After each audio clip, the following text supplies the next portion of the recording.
Hi guys, I'm Danny from Carbonwurks and just giving you a little talk on the front end, in particular the M Performance front splitter that we're offering.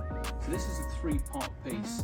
You've got the 2 apron pieces either side, left and right, and the main middle front splitter here. So much like all the other bits, as you've probably heard me mention already, it's 2x2 Twill Autoclave Pre-Preg carbon fibre. It's a really nice piece. It's a replica of the genuine M Performance part and uses all the original fixing points, so there's no new screw points or anything like that. It's a nice simple installation and it doesn't really require a great deal of sort of DIY knowledge. The front bumper doesn't need to come off, it effectively just goes on where the original or where the front bumper original points are. So it is a replica of the M Performance part, so it's a very nice clean finished part. It doesn't look too over the top.